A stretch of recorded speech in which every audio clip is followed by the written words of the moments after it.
दूसरी कंपनी है Bajaj auto. Bajaj auto 1364 crore रुपए का इन्वेस्टमेंट करने वाला है अपने सब्सिडियरी कंपनी नीदरलैंड में जो है उसमें।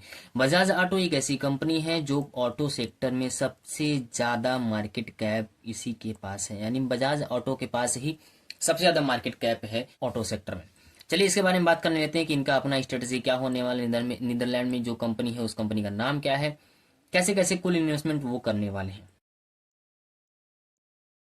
बजाज ऑटो इंटरनेशनल होल्डिंग्स बीवी, जिसे BAIH भी कहा जाता है, उसमें कुल 1364 करोड़ रुपए का इन्वेस्टमेंट करने वाला है। ये कंपनी नीदरलैंड में है जो इनकी खुद की सब्सिडियरी यानी सेल्फ है। सेल्फ मतलब खुद का ऐसा ऑन कंपनी है जो उनकी जरूरतों के हिसाब से इक्विटी कैपिटल की बेसिस पे या प्रेफरेंस कैपिटल की बेसिस पे या लोन के थ्रू ये इन्वेस्टमेंट हो सकता है 1300 करोड़ रुपए का। जिस हिसाब से जरूरत होगी उसके हिसाब से उसमें ये 1364 करोड़ रुपए का इन्वेस्टमेंट किया जाएगा। इसमें भी कहा गया है कि एक या उससे अधिक किस्तों में पैसे को जमा किया जाएगा। जिस तरह से फंड की रिक्वायरमेंट होगी उसकी बेसिस पे एक या उससे अधिक किस्त में पैसे को जमा किया जाएगा ये 1364 करोड़ रुपए, जिसका एक टारगेट बनाया गया है जिसे 31 मार्च 2026 तक कंप्लीट किया जाना है। कुल 1364 करोड़ रुपए का इन्वेस्टमेंट, समय थोड़ा ज्यादा लग रहा है, मतलब 1364 करोड़ रुपए 31 मार्च 2026 तक पूरा इन्वेस्टमेंट कंप्लीट करना है, जिसे खुद बहुत ढेर सारी कंपनी ने अप्रूवल दिया है, जिसमें RBI यानी रिजर्व बैंक ऑफ इंडिया भी अप्रूव कर दिया है कि हाँ आप इस चीज को ले सकते हैं। इंडिया में बहुत फेमस है ये बाइक KTM EG, जो ऑस्ट्रियन बाइक है। इसमें भी ये कंपनी इन्वेस्ट करने के बारे में सोच रहा है, अभी भी इन्वेस्टमेंट करता है। टोटल इनका इस कंपनी में 49.9% का स्टेक होल्डर यानी शेयर होल्डर है। अपना खुद का इन्वेस्टमेंट ये इस कंपनी में करते हैं KTM EG में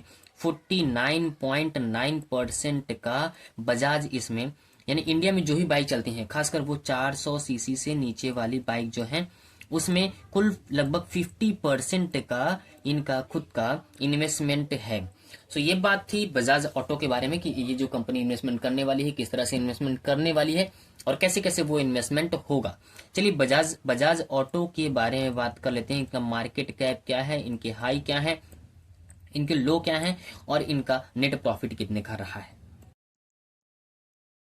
अगर मार्केट कैप की बात कर लें तो 2,37,538 करोड़ रुपए का इनका मार्केट कैप है। ऑटो सेक्टर में सबसे अधिक मार्केट कैप किसी के पास है तो वो बजाज ऑटो के ही पास है।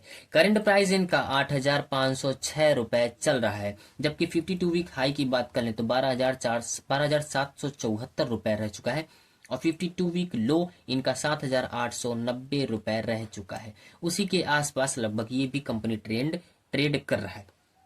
नेट प्रॉफिट की बात कर लें तो 2021 में इसका प्रॉफिट जो था 1430 करोड़ रुपए था, 2022 में बढ़कर 1473 रुपया हो गया, 2023 में बढ़कर 2033 करोड़ रुपया हो गया, जबकि 2024 में बढ़कर 2196 करोड़ रुपए इनके प्रॉफिट हो चुके हैं। मतलब ओवरऑल नेट प्रॉफिट हमेशा हर साल दर साल जो है ईयर ओवर ईयर बढ़ता ही चला जा रहा है। ये कंपनियां ऐसी कंपनियां थी जो अगले कुछ दिनों में, कुछ सालों में या कुछ दिनों में इन्वेस्टमेंट करने वाला है। ये दोनों कंपनियां जो भी इन्वेस्ट करने जा रही हैं वो अपने खुद के रिसर्च, खुद के एनालिसिस करने के बाद ही इन्वेस्टमेंट करने जा रही हैं। मेरा ये मानना है कि अगर आप भी किसी कंपनी में बाई, सेल या होल्ड करने का सोच रहे हैं तो खुद का रिसर्च और खुद का एनालिसिस करने के बाद ही किसी कंपनी में बाई करें या सेल करें। तो चलिए मिलते हैं अगले वीडियो में, तब तक आप लोग बिल्कुल स्वस्थ रहिए, मस्त रहिए, अपना अपने परिवार का और इस देश का भी ख्याल रखिए।